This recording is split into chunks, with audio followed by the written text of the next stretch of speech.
እስካሁን ከነበረው ቪዲዮ በተለየ ሁኔታ ነው የመጣሁት።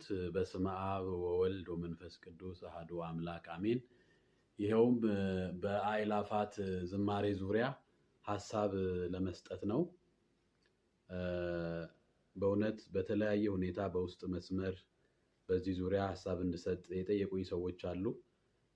እኔም በተለያየ ሁኔታ በፌስቡክም በቲክቶክም የተለያየ ሀሳብ በአእላፋት ዝማሬ ዙሪያ እየተሰጡ ይገኛሉ። ይኸውም ሰው እየተገደለ ክርስቲያኖች በአርሲ በተለያየ ቦታ እየተገደሉ ነጭ ለብሰን የምንዘምርበት ወቅት አይደለም የሚል ሀሳብ ያለው ይዘት ያለው ታላላቅ መምህራን የሚባሉም በዚህ መልኩ ተቃውሞ እየጻፉ ፌስቡክ ላይ አይቻለሁና እኔ በዚህ ዙሪያ ያለኝን ሀሳብ ለመግለጽ ነው።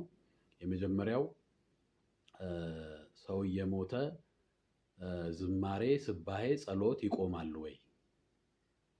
እስከ ዛሬ ሰው እየሞተ ማህሌቱ ተቋርጧል ወይ? ቅዳሴው ተቋርጧል ወይ?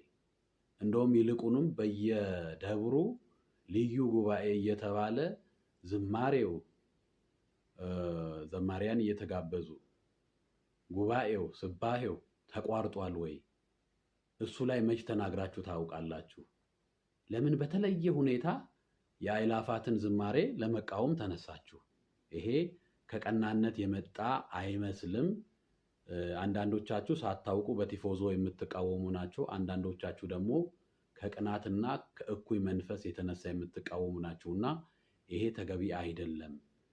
እግዚአብሔር አምላካችንን እያመሰገንን ነው ያለውን ጦርነት የሚያቆምልን፣ ለክርስቲያኖች ኃይል ጸወን ሆኖ እነኚህን አጽራረ ቤተክርስቲያን የሚያስታግስልን እየዘመርን እየጸለይን በጸሎት ስንጠይቀው ነው።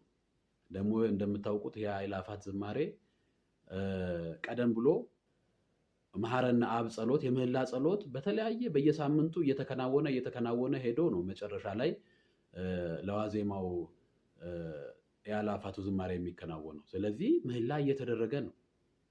ምህላው እኮ ስለሚገደሉት ክርስቲያኖች፣ ምህላው እኮ ስለ ቤተ ክርስቲያን ሰላም፣ ስለ ሀገር አንድነት ነው። ስለዚህ ይሄ ሁሉ ተደርጎ ነው መጨረሻ ላይ በምስጋና የሚጠናቀቀው። ምስጋናው ደግሞ ጌታችንና አምላካችን መድኃኒታችን ኢየሱስ ክርስቶስ የተወለደበትን ልደቱን በደስታ ለማክበር ነው።